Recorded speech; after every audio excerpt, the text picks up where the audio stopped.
Como é que pode uma cidade por 1.200 anos atrair tanta gente assim? E tem mais, o caminho é árduo, difícil e exige muita determinação para chegar até aqui. Ainda assim, muita gente vem até aqui todo ano. Oi, aqui é Daniel e eu estou em Santiago de Compostela e hoje passei por aqui.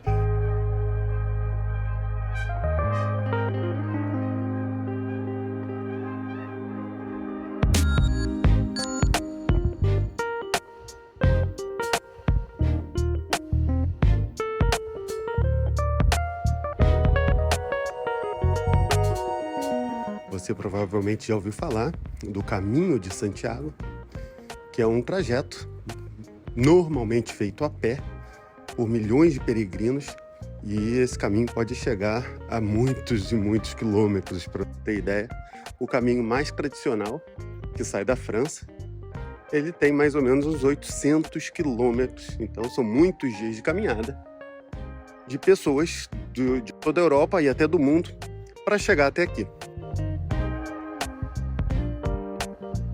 Agora, como é que pode uma cidade manter uma tradição dessa de caminhada, de peregrinações por mais de 1.200 anos, como é o caso aqui de Santiago de Compostela? E não só isso, isso também faz dela a terceira cidade mais importante de peregrinação dos cristãos. Ela fica atrás só de Jerusalém e de Roma. Pois é, como é que ela consegue essa importância toda, E manter isso principalmente, porque até hoje a gente vê aqui muitas e muitas pessoas chegando depois de uma longa caminhada. Essa é a ideia, explorar um pouco isso, tentar responder algumas dessas perguntas, mas eu posso adiantar que se a gente tiver que fazer um resumo bem rápido, eu diria que isso envolveu muita determinação e fé, obviamente, mas também um marketing poderoso e a cruzada contra os infiéis. Pois é.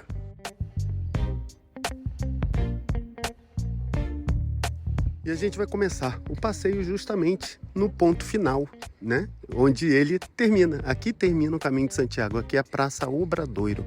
E ela fica justamente em frente à Catedral de Santiago.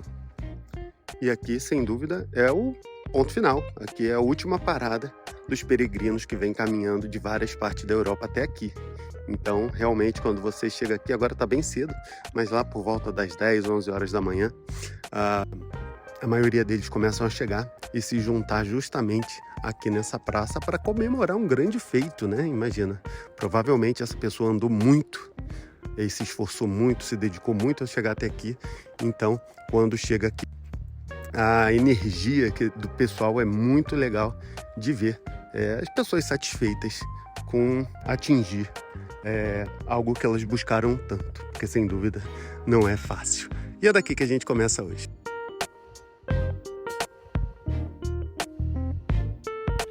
Agora, antes de falar da catedral em si, vamos falar desse palácio aqui, que esse é um palácio muito importante também para a história do Caminho de Santiago, da cidade e tudo mais. Esse é chamado o Hospital dos Reis Católicos. Os reis católicos eram Fernando e Isabel. Eles foram reis, rei e rainha muito importantes na história da Espanha. E lá por volta, para você ter ideia, eles dois que enviaram, começaram as grandes navegações espanholas, Eles patrocinaram aí Cristóvão Colombo, por exemplo, na sua primeira navegação até as Américas e tudo mais. Bom, personagem super importante que também foi durante o reinado deles que a Península Ibérica foi liberada, se é que a gente pode dizer assim, dos muçulmanos, dos mouros. Eles conquistaram Granada, que era a última cidade moura em todo o território aqui da Península Ibérica, e foi no período do reinado deles. E aí que começa a história desse hospital aqui. Foi justamente em 1501 que os reis católicos vieram até Santiago de Compostela. Eles queriam agradecer a Deus pela vitória que aconteceu lá em Granada, expulsando os muçulmanos e tudo. Então eles vieram até aqui. Só que pensa comigo, em 1501, se um caminho desse, um caminho desse de peregrinação já é difícil hoje em dia, imagina como é que não era em 1501. Pois é, muito pior. E muitos dos peregrinos faziam esse caminho justamente como uma forma de pedir para melhorar em alguma doença ou algum problema de saúde. E isso fazia com que eles chegassem aqui em Santiago ainda pior do que quando eles começaram o caminho, né, em termos de saúde. E foi justamente esse cenário de várias pessoas debilitadas, né, com problema de saúde, que os reis católicos encontraram nessa visita aqui, lá em 1501. E aí eles mandaram construir um hospital para atender toda a população, mas também atender gratuitamente aos peregrinos que vinham fazer o caminho de Santiago. Isso então, esse hospital funcionou até 1952, quando ele foi transformado num hotel, que uma campanha que tem aqui, que hoje é chamado um parador, né, um parador espanhol, que é uma coisa muito interessante de pegar prédios públicos e históricos e transformar num hotel para que as pessoas possam se hospedar e, com isso, conseguir verba suficiente para manter esses palácios, prédios importantes, prédios históricos em condições também de visita e tudo mais. Então, hoje, esse hospital é um deles.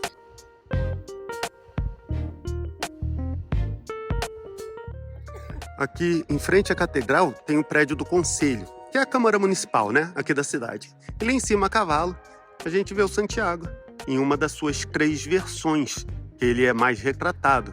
Essa daí é como um guerreiro. Se você reparar, ele está a cavalo, tem uma espada e tudo.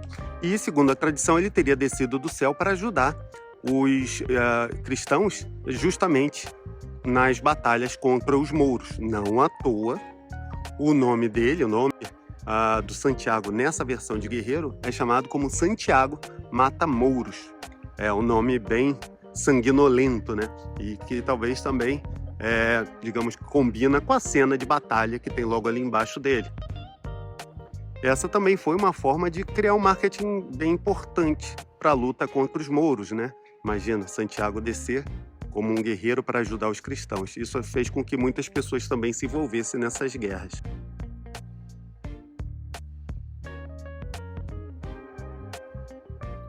Desse ângulo dá para ver melhor o quanto sanguinária é essa estátua, repara.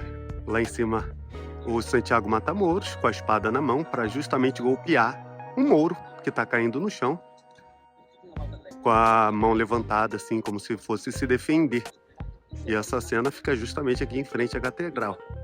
Embaixo é justamente a Batalha de Clavirro, que é a batalha onde, segundo a tradição, seria a primeira batalha onde o Santiago teria surgido para liderar os espanhóis para a vitória. É ele bem ali no meio, a cavalo. E, segundo se conta, a partir daí ele apareceu em várias outras batalhas para ajudar na vitória. Portanto, ele só apareceu em batalha que se ganhou. As que perderam, dizem que ele não estava, não. E para falar da Catedral aqui de Santiago, eu tenho que fazer um resumo da história do Santiago. Ele era pescador, assim como o irmão dele, João, lá na Galileia, quando encontraram Jesus. E segundo isso tudo, né, segundo a tradição cristã, Jesus teria feito um milagre que foi o suficiente para convencer os dois a acompanharem Jesus para espalhar a palavra de Deus e tudo mais. Muito bem. Eles se tornaram apóstolos e depois que Jesus morre, esses apóstolos eles se espalham pelo mundo justamente com o intuito de levar a palavra de Jesus para mais pessoas, né? Santiago vem justamente aqui para Galícia, o norte da Espanha, para fazer o seu trabalho. E, na verdade, o trabalho dele não foi nem um pouco bem sucedido. Na verdade, dizem que ele quase não conseguiu converter ninguém, muito poucas pessoas, ao cristianismo, e ele acaba voltando para Jerusalém, depois de um tempo, provavelmente por alguma comemoração de Páscoa e tal. E quando chega lá, ele é preso por ser cristão e tudo. E como acontecia normalmente, ele foi decapitado e o corpo dele seria jogado aos leões, se não fossem 2 seguidores dele, o Teodoro e o Atanásio, que conseguiram roubar, né, o corpo dele antes de ser jogado aos leões. E teriam pego um barco e voltado aqui para Galícia, onde teria enterrado e feito o túmulo dele, de certa forma escondido, né, para que os romanos não pudessem encontrar. Muito bem. Essa é a primeira parte da história. 800 anos depois desses eventos e cerca de 1.200 anos atrás, um monge teria visto uma estrela muito forte que chamou a atenção dele e ele foi atrás dessa estrela, até chegar num campo muito bonito, todo estrelado, e onde ele encontrou 3 túmulos, sendo que um deles seria justamente do Santiago e os outros 2 do Atanásio e do Teodoro, esses 2 discípulos que teriam resgatado os restos mortais do Santiago e trazido aqui para Galícia. E daí que se começa a cidade de Santiago de Compostela. Esse Compostela vem inclusive da junção de 2 palavras em latim, campus stellae, campus de estrela, Compostela. E é por isso que o nome da cidade é esse, e é assim que a gente pode começar a falar da catedral. Logo assim que o bispo declara que o túmulo encontrado aqui era justamente o do Santiago, já se constrói uma pequena capela em homenagem a ele. Mas logo assim já dá para notar também que a capela era muito pequena para a quantidade de pessoas que vinham até aqui para ver o túmulo do Santiago. E aí, por volta do ano 1000, se começa a construção dessa igreja aqui, que é bem maior, em granito e tal, no estilo românico. Inclusive, o nome dessa praça aqui onde eu estou, logo aqui em frente, é chamada Praça do Obradoiro, não à toa. Obradoiro quer dizer algo como obreiro, operário, algo assim. Então, era justamente aqui onde ficavam as pessoas que trabalhavam nessa construção da igreja. E aí, com o tempo, depois dela pronta, com o tempo, outros elementos e outros estilos de arquitetura foram adicionados a ela para chegar até o que a gente vê hoje. E depois desses anos todos adicionando novos elementos de outros estilos de arquitetura e tal, o que a gente vê hoje do lado de fora é bem diferente do que o peregrino medieval via. Mas do lado de dentro, muita coisa ainda está bem fiel ao que foi feito lá pelo mestre Mateu, que foi um importante arquiteto aqui na Península Ibérica durante esse período medieval. E ele que foi responsável por isso, entre outras coisas. Depois a gente fala mais dele.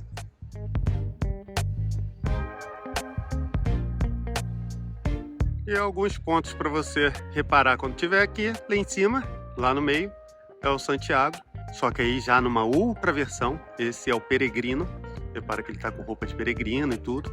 Abaixo dele tem o túmulo e a estrela, repara ali, o túmulo e a estrela que guiou o padre até o Campus Stellae. E do lado do túmulo, repara que é o Teodoro e o Anastácio, aqueles 2 seguidores do Santiago, que teriam trazido os restos mortais deles justamente para cá. Uma última coisa para chamar a atenção é ali na lateral, o pai do Santiago, que é o Zebedeu, aquele lá, e na outra ponta, a mãe dele, Salomé.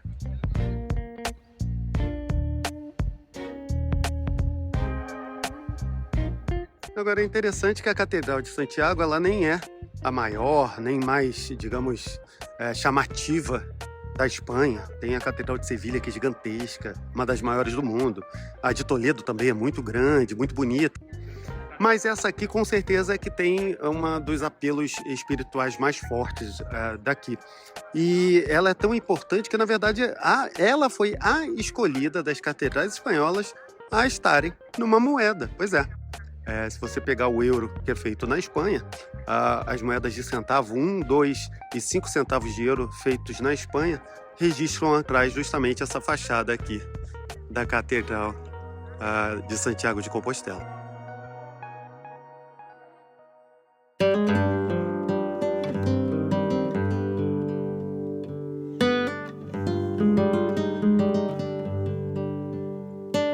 Dentro já dá para ter uma ideia da grandiosidade da coisa. Lá embaixo o altar já chama bastante atenção.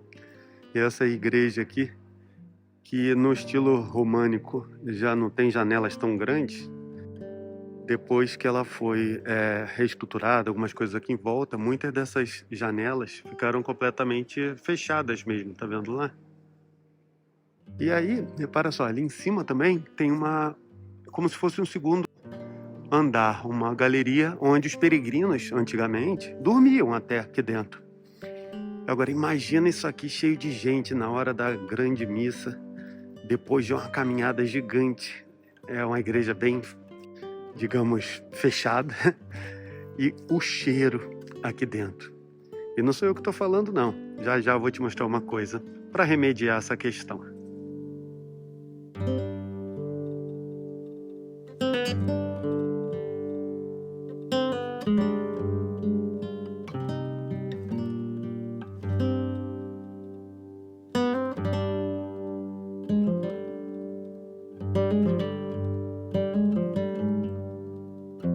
Esse grande jarro de prata aqui, ó, bem na frente do altar, é o bota-fumeiro. Aqui entra uma grande quantidade de incenso que é aceso. 8 homens puxam essa corda, que é para ter uma roldana lá em cima. E isso faz, eles ficam puxando a corda, isso faz com que esse bota-fumeiro de prata, cheio de incenso, fique balançando de um lado para o outro bem forte e espalhando o cheiro de incenso. Então falam que é justamente para amenizar o cheiro de tantas pessoas suadas que esse bota-fumeiro é aceso. Mas ele, hoje em dia, ele é aceso só em algumas missas especiais, algumas vezes por ano, ou em anos do jubileu, que aí é com mais frequência. Mas dizem que se você estiver por aqui e quiser que acenda, eles acendem, se você pagar cerca de 300 euros aí. Imagino que seja para pagar o incenso, os funcionários que vão balançar isso e tudo mais, né? E aqui no altar a gente vê as 3 versões do Santiago. Lá em cima, primeiro num cavalo, é justamente o Santiago Mata-Mouros, o mais importante deles, das versões, né? Aqui um pouco mais abaixo é a versão Santiago Peregrino, que é lá com cajado e tudo. E o último aqui embaixo, esse último aqui, é o Santiago Apóstolo, feito pelo mestre Mateu, que é o mesmo responsável pelo o desenho da igreja e tudo, arquitetura, né? E ele, aí retratado como apóstolo, e repara que ele aponta para baixo. Ele estaria apontando para o próprio túmulo.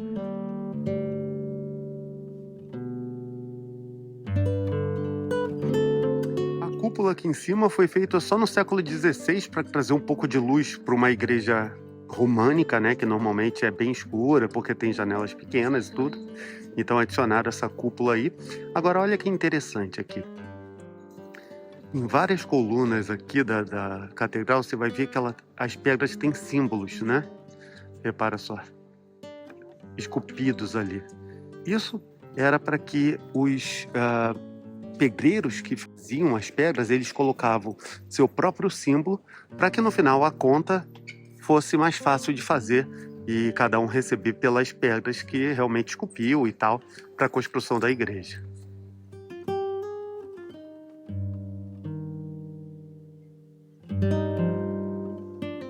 E aqui logo abaixo do altar, que é onde fica o que, segundo a tradição, é o túmulo do Santiago, que é aquele ali de prata. E aqui é o alvo dos peregrinos que vêm até aqui justamente para chegar nesse ponto e fazer seu agradecimento ou fazer seu pedido.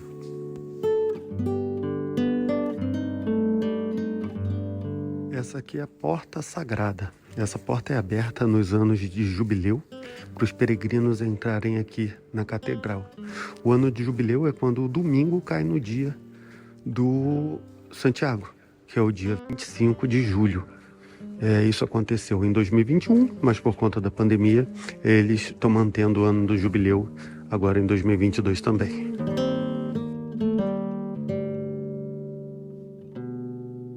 E aqui na porta conta a história ainda mais resumida do Santiago. Aqui quando ele encontra com Jesus, aqui quando está Jesus falando com os apóstolos, e repara que ele tem as conchas de vieira aqui, ó. Depois, o momento que ele faz a pregação dele aqui na Galícia, sem muito sucesso. Quando ele volta para Jerusalém e é decapitado. Quando o corpo dele vem em barco aqui para Galícia. E finalmente, quando o corpo dele é encontrado. E repara que ali embaixo ainda tem um caramujo, né? Um caracol. Esse é o símbolo do peregrino. Porque dizem que o peregrino vai devagar, mas sempre.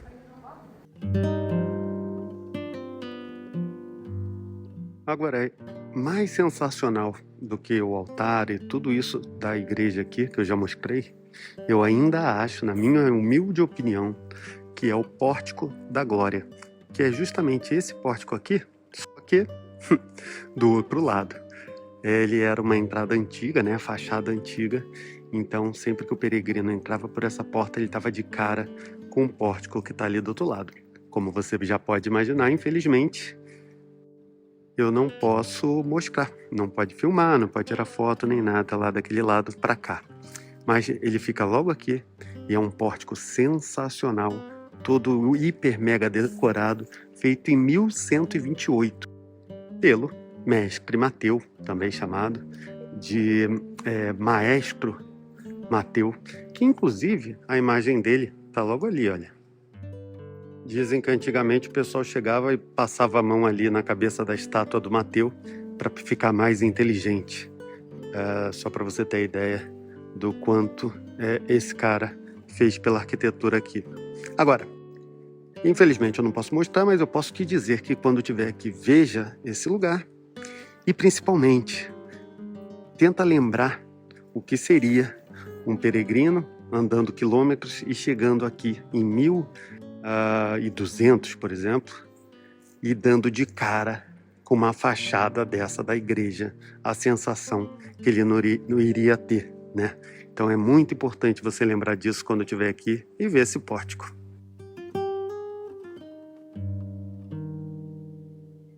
Aqui em volta da catedral tem 4 praças importantes. Uma a gente já foi, que é a Praça do Obradoiro, né? Aquela que fica logo em frente.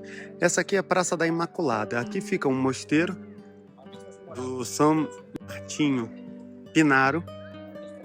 E esse mosteiro cresceu tão rápido que ele virou o segundo da Espanha, muito rápido em termos de tamanho. Só fica atrás do El Escorial, que é o maior mosteiro da Espanha toda. E daqui a gente pega um ângulo que a gente vê uma coisa muito importante, pelo menos que já foi muito importante no ritual dos peregrinos por aqui, que é aquela cruz lá em cima, ó, no teto da catedral, uma cruzinha meio branca que tá ali, pequena, né? Só que era justamente ali no teto que os peregrinos costumavam queimar as roupas depois da caminhada. Então eles chegavam e queimavam a roupa deles ali. Além de ser parte do ritual espiritual, de toda a caminhada e tal, ele também entrava como uma espécie de ritual de saúde pública, digamos assim.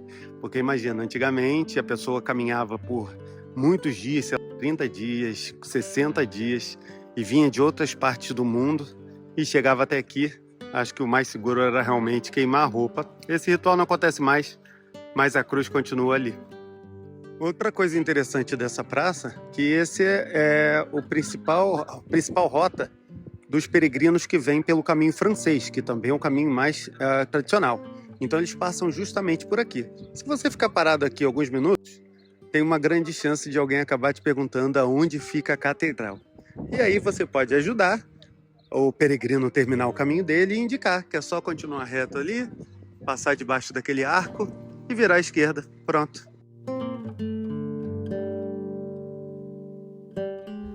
Outra praça que fica aqui, essa já atrás da catedral, que é também onde fica a Porta Santa, ou a Porta Sagrada que eu comentei mais cedo. Ela, mais comum aqui ser chamada de Porta Santa, na verdade. E ela fica aqui, eu mostrei ela mais cedo. É aquela que conta um resumo da história do Santiago. Ela tá ali. E essa aqui é a parte de fora, né, dessa entrada. E aqui tem os 12 profetas do Antigo Testamento e os 12 apóstolos do Novo Testamento. Uma dica para entender mais ou menos quem é quem. Os apóstolos estão com a Bíblia na mão, enquanto os antigos profetas do Antigo Testamento, eles estão com um pergaminho na mão. E aí você não consegue notar isso por aqui. E do outro lado, tem um mosteiro gigantesco. Esse é o mosteiro de São Paio. Ele foi feito inicialmente para homens, mas já há bastante tempo são as freiras que ficam aí. Você dá até para reparar as celas ali em cima das freiras. E você repara também que tem uma grade menorzinho, né, com buracos menores, para dar um pouco mais de privacidade. São essas freiras que fazem um dos melhores doces, ou pelo menos dos mais tradicionais, né? Falar em melhor é um pouco complicado, mas com certeza um dos doces mais tradicionais aqui, que é a tartar de Santiago, que é uma torta de amêndoa com cobertura assim de açúcar e tudo, muito famosa aqui na cidade. E elas fazem e vendem aqui também, então você pode comprar a tartar de Santiago direto com elas. É um doce super famoso. E provar, né, dessa iguaria por aqui. É outra coisa, tá chovendo, é verdade. Por isso vai se acostumando, que aqui acaba chovendo bastante, tá? Então sempre tem uma chuvinha caindo. Então bota já a sua capa de chuva na mala ou seu guarda-chuva, não importa. O mais importante é não perder o passeio por causa disso.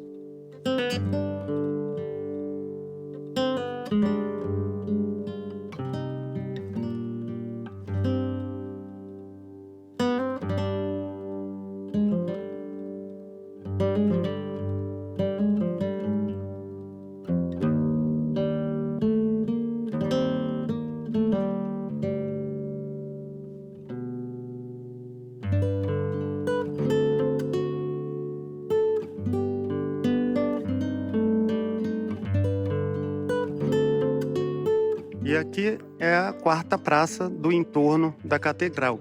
Essa é a Praça da Prateria, que é justamente isso. É a praça onde vendia-se pratarias, né? Antigamente. Muito bem, aí ficou esse nome. Daqui também a gente consegue ter uma visão legal da torre do relógio da catedral, tá vendo lá?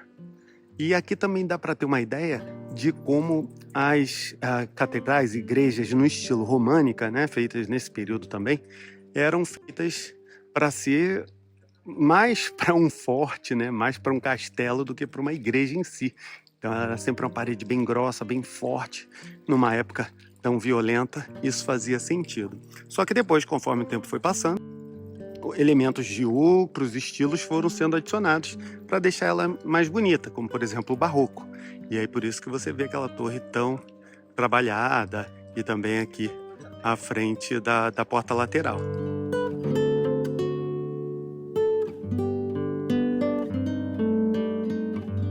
E aqui no meio da praça tem a fonte aqui com os cavalos, repara.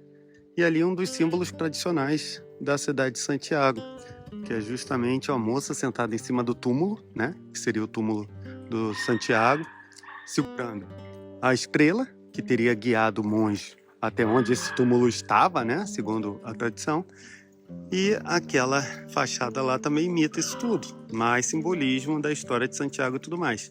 A estrela lá no meio e as conchas de Vieira nas laterais. Então, até aproveitando isso, vamos falar mais agora desses simbolismos aqui da cidade de Santiago.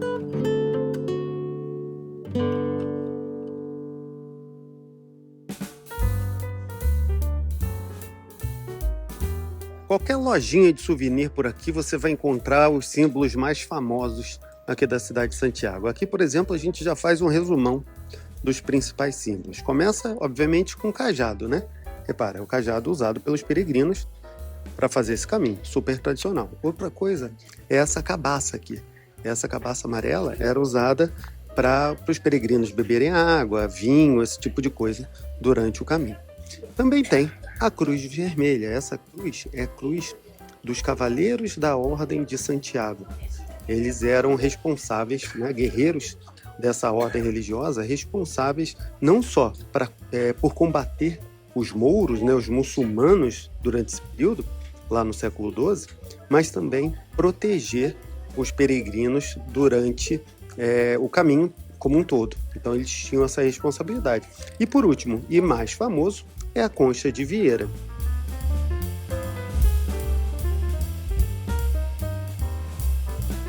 A concha da Vieira tem dois objetivos principais. Um literal e o outro mais simbólico mesmo. O mais literal é que aqui a costa da Galícia está cheia de vieiras, tem uma quantidade muito grande. Então os peregrinos, quando chegavam até aqui, eles pegavam essas conchas como uma forma de provar que eles chegaram até aqui efetivamente, né, por conta da quantidade de vieiras nessa região. E a outra, mais simbólica, né, que se conta, é que a concha de Vieira é meio que um simbolismo sobre os caminhos de Santiago, onde cada um desses raios aí seria todos os caminhos de Santiago, e a base lá em cima, perto do furinho ali, seria exatamente Santiago. Então seriam todos os caminhos levando até um único objetivo, levando até Santiago de Compostela.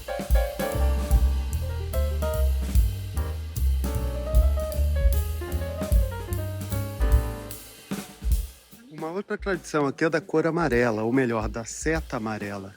Se você reparar, tem várias setas amarelas por aqui, seja em souvenir, seja pintadas no chão e tudo mais.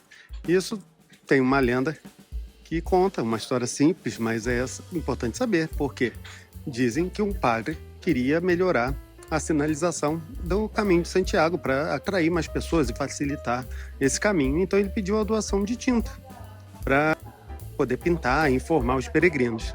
A tinta que ele recebeu foi amarela. Pronto, ele foi pintando tudo de amarelo, daí ficou a cor que até hoje é usada.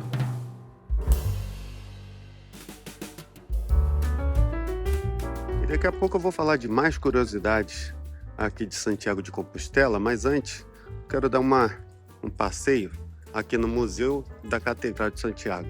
É um museu bem interessante, a gente vai dar uma olhadinha nele agora.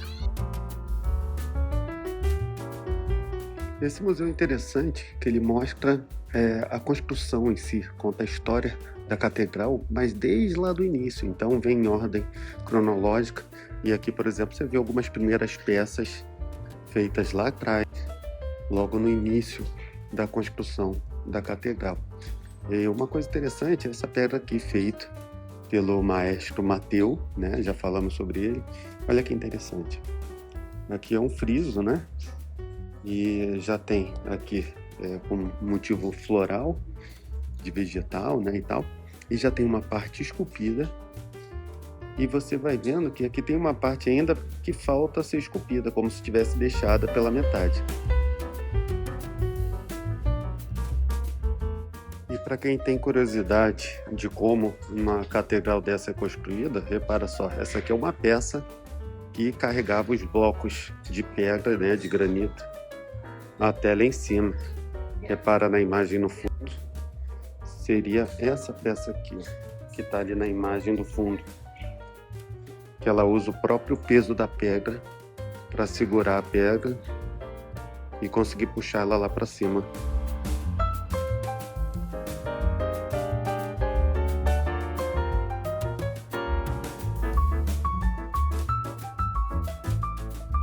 Agora, é legal reparar que esse museu, ele está aqui do lado da catedral, né? Faz parte de toda a estrutura. E aqui você ainda vê os blocos de pedra com as demarcações de quem esculpiu, né? Do pedreiro, para que ele pudesse depois receber o valor de acordo com a quantidade de blocos que ele fez.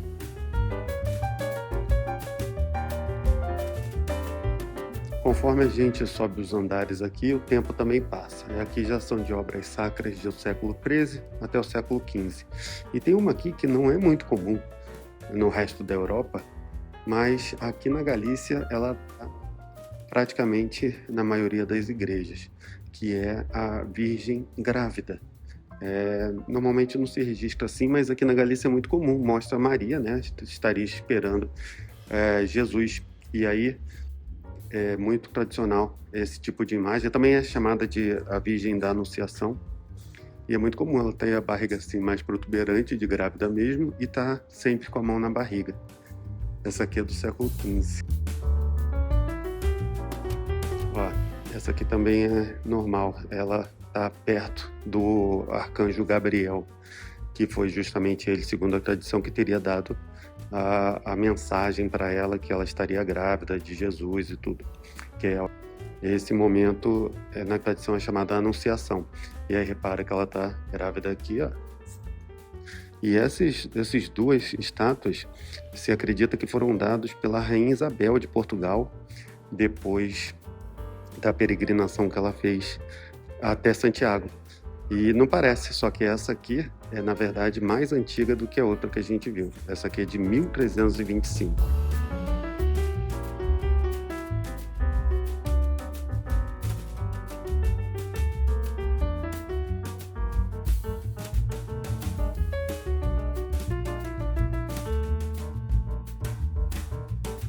Essa parte aqui é dedicada ao Santiago. Primeiro ele nesse quadro aqui é na versão mata-mouros, né? Então repara os mouros sendo assassinados. E aqui conta também a história dele, um resumo, né? Então você vê ali, primeiro ele conhecendo Jesus, depois ele como apóstolo, aí segue no momento que ele começa a pregação e convertendo outras pessoas ao cristianismo, o momento que ele é executado, e finalmente quando ele volta para Galícia, o corpo dele volta para Galícia, né? E mais uma estátua aqui da versão Mata-Mouros.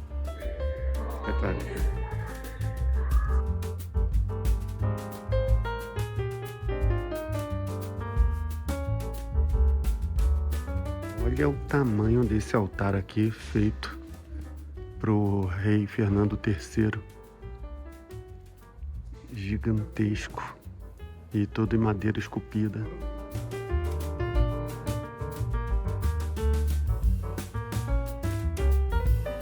Chegando aqui no claustro, a gente já vê que aqui tem vários túmulos de padres que passaram por aqui, espalhados em todos os corredores.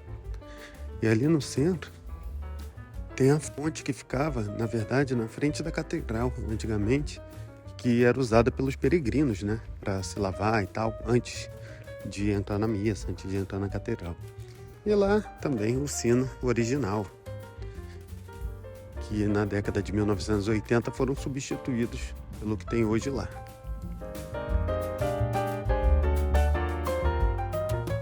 Repara isso aqui, ó. Isso aqui é chamado galhardete, mas é como se fosse uma bandeira bem comprida, assim, de metros de comprimento e fininha. Então essa aqui é só uma parte dela. Essa bandeira estava num dos navios na Batalha de Lepanto.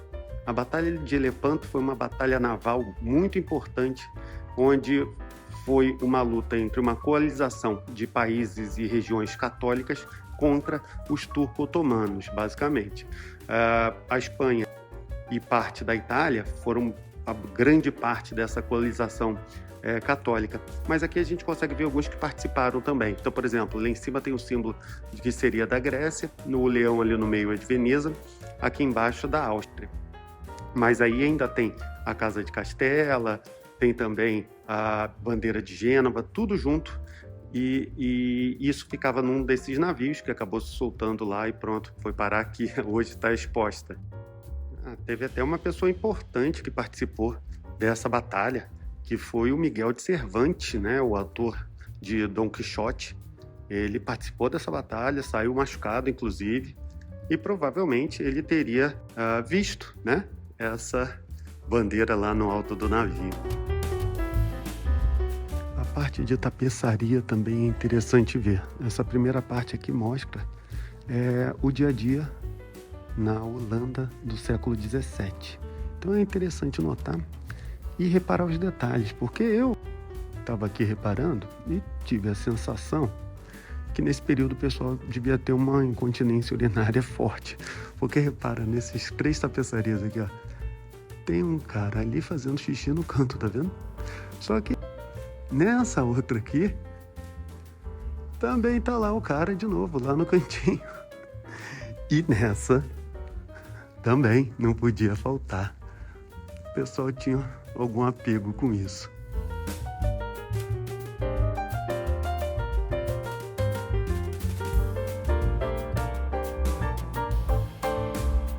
E não deixa de vir até a última sala mais escondidinha de tapeçaria, que essa aqui são tapeçarias feitas por um artista espanhol que eu gosto muito, que é o Francisco Goya. E aí o Francisco Goya ele já faz os motivos dele mais o dia a dia da Espanha, como por exemplo essa aqui, ó, das touradas e tal. Mas é bem interessante ver também essa diferença.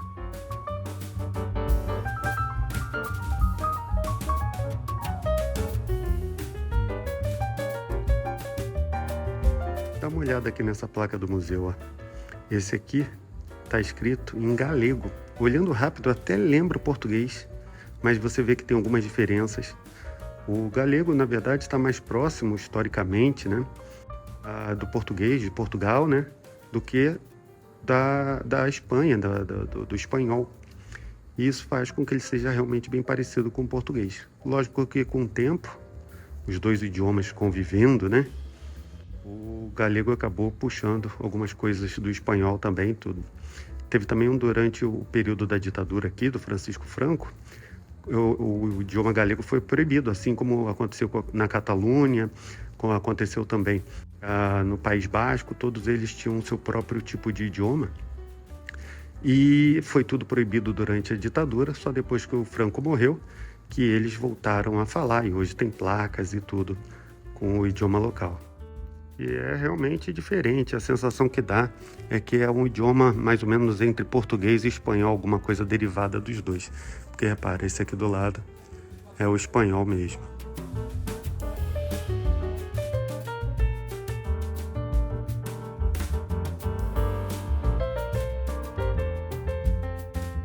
E você também não pode deixar de vir até aqui a sacada do terceiro andar para ver a Praça do Obradoiro. Aqui de um outro ângulo, os peregrinos vão chegando.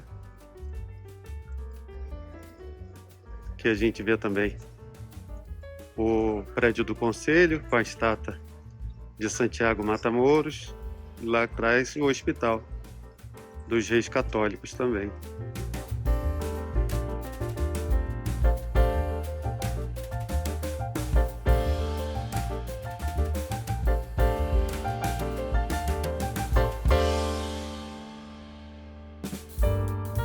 Você vai ver muito aqui em Santiago essa pedra escura, bem preta, que serve para fazer vários tipos de formato, como dá para ver aqui. Esse é o azabache. O azabache hoje é chamado de pedra, mas na verdade ela é o tronco de uma espécie da araucária que foi petrificado há 60 milhões de anos, no período Jurássico ainda. E aqui nessa região tem muito. Aqui tem um exemplo do que seria só esse tronco petrificado.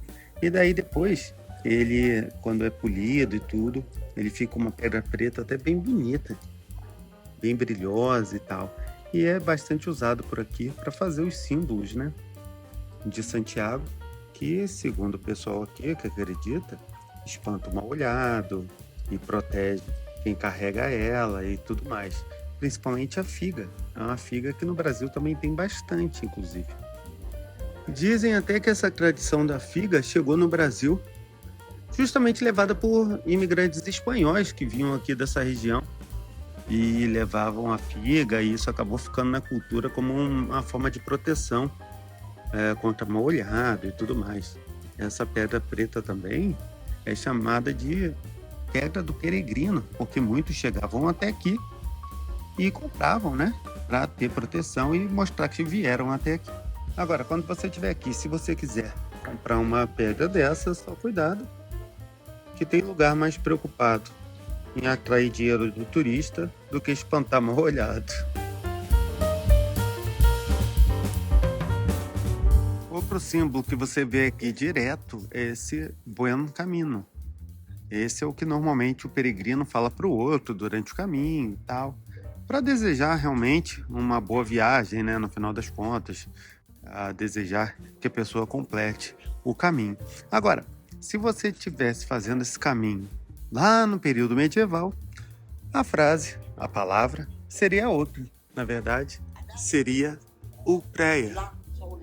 Isso é que os peregrinos medievais falavam um para o outro. E, na verdade, para ser mais completo, tinha até uma resposta, que seria Ulpreia e Suzeia. E para explicar um pouco mais do que isso, dar uma visão geral sobre o caminho de Santiago, vamos dar um passeio por aqui.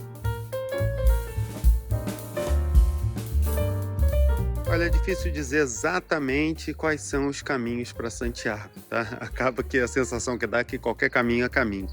Mas eu diria assim que estabelecido tem para mais de uma dezena de caminhos diferentes. Tem o caminho do norte, caminho primitivo, caminho português, tem o caminho que vem de Sevilha, do sul da França, e tem muitos outros. Agora, dá para dizer que pelo menos um deles é o mais tradicional de todos, que é o que a maioria dos peregrinos tentam fazer, que é o caminho francês. Esse caminho francês, ele sai de uma cidadezinha na França chamada Saint-Jean-Pied-de-Port. Essa é uma cidade que fica bem perto da fronteira com a Espanha, na França, mas bem perto da fronteira com a Espanha. E é de lá que saem grande parte dos peregrinos que vêm aqui para Santiago. Agora, dizem que o primeiro a fazer o caminho de Santiago foi o Santiago mesmo, né? Afinal, ele teria saído lá da Galileia e vindo até aqui para a Galícia, né? Só que esse caminho francês, especificamente, é mais provável que ele tenha se tornado mais tradicional também por conta de um padre francês ou um bispo francês que teria saído da França e caminhado até Santiago de Compostela lá em 951.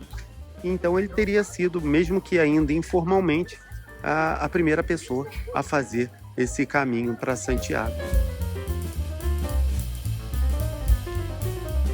Depois desse caminho feito pelo bispo francês, a cidade de Santiago de Compostela começa a ficar mais famosa, mais pessoas buscam chegar até aqui e tudo mais.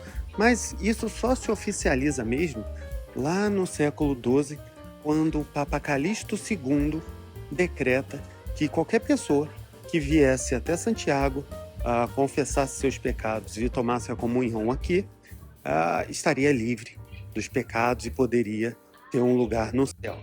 Essa era uma espécie de indulgência e das mais baratas. Isso fazia com que pobres que não podiam pagar pelas indulgências que normalmente ricos tinham dinheiro para pagar, pelo seu perdão de Deus, tivessem isso sem gastar dinheiro. Então muitas pessoas passaram a caminhar até Santiago de Compostela para ter esse perdão e seu lugar no céu. Agora é legal ter ideia do contexto para esses acontecimentos aí em relação ao caminho de Santiago. Os mouros, né, os muçulmanos, eles invadem a Península Ibérica por volta do ano 700.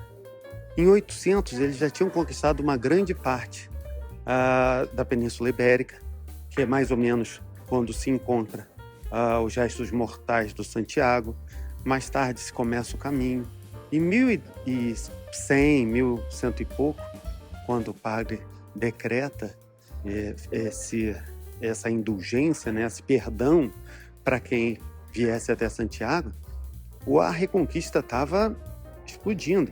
A Reconquista é justamente um período da história, da Espanha principalmente, onde os cristãos tentam reconquistar as terras tomadas pelos muçulmanos. Por isso que muita gente diz que não foi coincidência nenhuma o corpo do Santiago ter sido encontrado esse período, e menos coincidência ainda o Papa ter criado esse decreto de perdão para quem fizesse o caminho.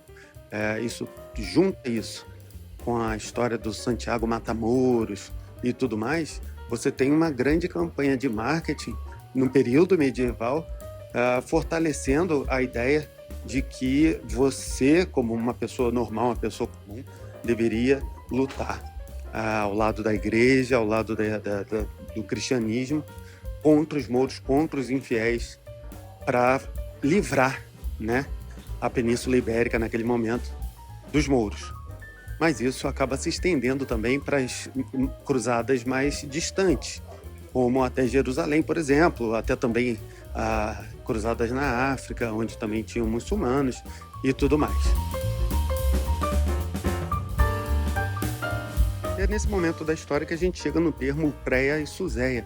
Porque o que aconteceu? Foi exatamente nesse período, no século XII, que provavelmente um monge francês, ele teria escrito o que é chamado de Codex Calixtinus, que é um conjunto de livros, são 5 livros, na verdade, contando sobre o caminho de Santiago e tudo mais.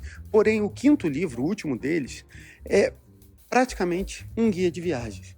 E alguns dizem que o primeiro guia de viagens já feito no mundo. Esse guia de viagens era realmente um guia, seria um livro onde que explicava como chegar a Santiago, que cidades passar, onde comer, onde dormir, tudo isso. Praticamente o tataravô do Tour 360 do Go Europa. Seria basicamente isso, contando todos os detalhes sobre o caminho de Santiago. Isso popularizou ainda mais o Caminho de Santiago, e era ali um dos primeiros lugares, documentados pelo menos, que apareceu o termo Ultreia e Suseia. E, bom, Ultreia e Suseia vem do latim. Ultreia seria algo como siga adiante, vá além, algo como uma palavra para fazer com que a pessoa continuasse o caminho. E Suseia seria algo como vá para o alto, vá para cima. Então, no dia a dia, como é que era usado? Quando um peregrino encontrava com outro, o primeiro desejava ou falava Ultreia, que seria siga adiante, continue e tal, e o segundo respondia Suseia, que seria vá para cima, para o alto. E aí, no caso, para cima, para o alto, não seria numa condição de realmente subir, mas sim numa condição espiritual, né? Algo como espiritual, de você não só caminhar até Santiago, mas também ganhar espiritualidade com esse caminho todo. Tem várias versões para essa história, mas essa é a mais conhecida. De qualquer forma, para a gente terminar a história, por volta lá de 1500, a Granada é reconquistada, sendo a última cidade dos mouros na Península Ibérica. Começa também a Renascença, depois as grandes navegações explodem, e isso tudo acontece e o Caminho de Santiago vai ficando meio que de lado. Só na década de 1960, alguns padres resolvem estimular novamente o caminho. Eles recebem também ajuda, apoio do ditador Francisco Franco, aqui da Espanha, que decidiu que o nacionalismo dele tinha que andar junto com o catolicismo, e aí ele expande também o Caminho de Santiago. E lá na década de 1980, o Papa João Paulo II visita 2 vezes Santiago de Compostela, botando ela no mapa novamente, lembrando o mundo que ela existia, e aí o caminho retoma com força total.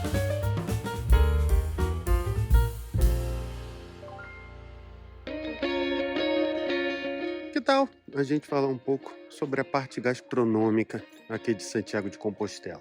Porque aqui tem algumas especialidades que vale a pena comentar e vale a pena principalmente provar quando você estiver por aqui, né? Então tem 2 coisas importantes para saber quando você vem para a Espanha como um todo. Primeira, aqui acontece a siesta. E a segunda coisa é que os horários aqui são mais tarde também. O que acontece? Se você quiser vir almoçar, dificilmente um restaurante vai estar aberto antes de 1 da tarde. Tem restaurante que literalmente abre às 2 da tarde, por exemplo. Isso é muito comum acontecer. E com isso eles ficam abertos, vamos dizer que abre lá por volta das 2, vai fechar ali por volta das 4 e pronto, esse foi o almoço. Daí vem o período da siesta, que é onde os restaurantes fecham, normalmente a partir das 4 da tarde mais ou menos. Mas não só restaurante, grande parte da cidade fecha, as lojas também fecham nesse período e eles só vão reabrir lá para as 7, 8 horas da noite. Aí varia um pouquinho, mas normalmente é assim. E aí sim, o restaurante, no caso, para o jantar só às 8 horas da noite. Então tem que estar preparado para esse tipo de cultura. E há quem diga que tem um culpado para isso tudo. O que acontece em relação ao fuso horário é o seguinte: a Espanha deveria estar no mesmo fuso horário de Portugal, né? Geograficamente, deveria ser o mesmo fuso horário, ou seja, a Espanha com 1 hora a menos do que ela tem hoje. Isso tem bastante discussões por aqui. Eu já vi até alguns relatórios que falam que a Espanha estaria perdendo em produção justamente por estar mantendo um horário diferente do que ele deveria estar, porque isso faz com que no final as pessoas sintam como se estivessem num eterno jet lag e as coisas assim acabam acontecendo mais tarde. Bom, isso é uma discussão para um outro momento e nem é nossa. O mais importante é você saber por que isso aconteceu. Isso aconteceu lá em 1940, quando Francisco Franco, ditador espanhol, iria alterar o fuso da Espanha simplesmente por simpatia a Hitler. O Franco tinha um certo apreço pelo Hitler e para mostrar apoio, mostrar simpatia a ele resolveu alterar o horário daqui para ficar o mesmo horário de Berlim e com isso a gente está lidando com essa questão aí nesses últimos 80 anos. Já que a gente vai falar de comida, para mim não tem lugar mais interessante do que o mercadão da cidade, onde chega a comida, que aqui é o Mercado de Abastos de Santiago, que é justamente onde chega toda a comida, de produtores locais e tudo, e é revendido para os restaurantes daqui e tudo mais, até para o pessoal que mora aqui mesmo, né? Então tem todo tipo de comida, de alimentação aqui. Também vende flores, frutas e peixes e tudo que você possa imaginar. E ainda tem alguns restaurantes aqui, que também tem uma coisa interessante que daqui a pouco eu mostro.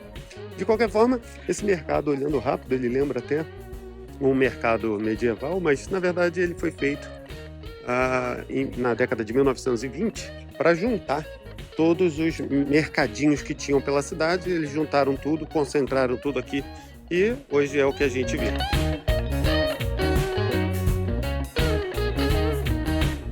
Cada corredor desse tem a sua especialidade. Aqui, por exemplo, é parte de peixes e frutos do mar. E olha assim, essa aqui é a vieira, ó, que é símbolo da cidade, símbolo de Santiago, né? Tá vendo? Essa é a concha que o pessoal anda por aí, que é muito famosa nessa região. E a vieira, que é essa parte de dentro, que é muito bom, diga-se de passagem. Essa é a parte boa. Uma forma de você já vir aqui e já ir pensando no que você vai provar mais tarde. Porque realmente é tudo aqui, bom, de excelente qualidade, como você deve imaginar. E muitos dos restaurantes aqui vão justamente comprar os produtos aqui.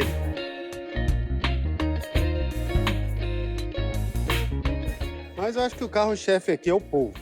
Acho que se você quer realmente comer uma coisa que é bem tradicional aqui é o polvo. Inclusive tem um prato chamado pulpo à galega, que às vezes também é chamado pulpo à féria, que é justamente o polvo cortado com tempero de páprica em cima, e é sensacional e eu recomendo bastante.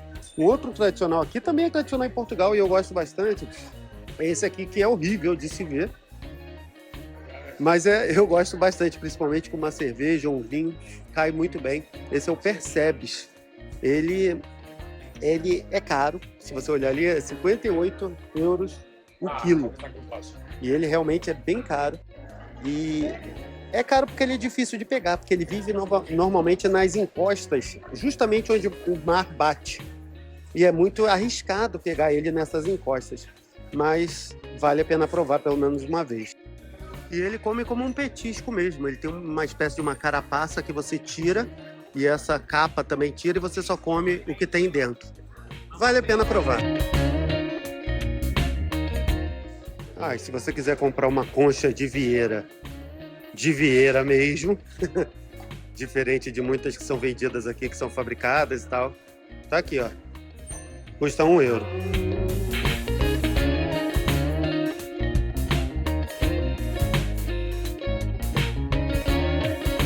Que eu gosto bastante também é esse aqui, ó, Pimentos de Padrón. Eu chamo da roleta russa espanhola, ou seria roleta espanhola. Diz a lenda que os monges trouxeram a semente dele lá da América do Sul para cá e plantaram aqui, na cidade de Padrón. Daí o nome. E a cidade de Padrón é aqui pertinho de Santiago. E ele se deu bem, acabou ficando de um outro tipo diferente do original. E chama de roleta russa porque uns são bem ardidos, outros não são nada ardidos. Eles normalmente são fritos e servidos só com sal grosso em cima. E eles são bem pequenininhos, então dá para comer direto, como se fosse um petisco. Eu recomendo também que você prove, mas sabendo do risco. Um ou outro pode vir mais apimentado. Inclusive tem uma frase que eles falam aqui, pimentos de padrón. Unos picam e outros não. Ou seja, uns são apimentados, outros não. Essa aqui eu tinha comentado antes. Essa é a tarta de Santiago, que é um bolo de amêndoas com cobertura de açúcar e desenhado ali o formato da espada, né? Que é a espada da Ordem dos Cavaleiros de Santiago, que protegiam o caminho para Santiago lá no período medieval. Então leva esse símbolo aí. Você vai ver desse queijinho pontudo aqui em tudo quanto é lugar. Muda levemente o formato, mas todos são assim pontudinhos. E tem uma lenda desse queijo aí, é que numa das reformas da catedral, um artista fez a estátua de uma mulher com os peitos bem grandes e tal. Isso deixou o bispo meio chateado. E ele mandou mais tarde alterar a estátua e refazer para fazer uma estátua com menos curvas, digamos assim. Parece que o povo não gostou muito e começou a criar um queijo justamente no formato de peito. E aí começou a ficar famoso e tal, e pronto, tá aí o queijo que é chamado, inclusive, tetilha.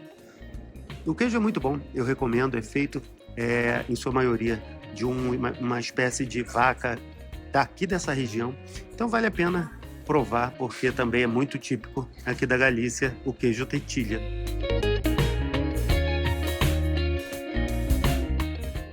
Esse aqui, na verdade, está mais para uma coxinha de frango, né?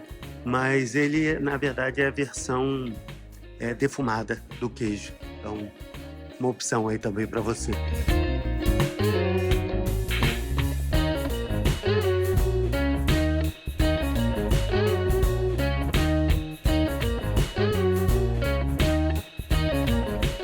Ainda está um pouco cedo, então está vazio. Mas essa parte aqui são pequenos restaurantes que, bom, você já pode provar algumas coisas, né? Então você pode sentar aqui, provar algum vinho regional, ou um presunto regional, alguma coisa daqui da Galícia, que também é bem legal. Mas como tá cedo, ainda tá vazio, mas daqui a pouco fica cheio de gente. E se depois do marisco todo que a gente viu aqui, realmente a fome bateu, você quiser provar logo, esse restaurante aqui faz ele para você. É só você ir ali na banca do marisco, comprar o que você quer, traz aqui por 6 euros, eles cozinham e fazem justamente o marisco que você acabou de comprar. Mais fresco do que isso é impossível. Tá aí uma boa oportunidade de provar um marisco daqui da região.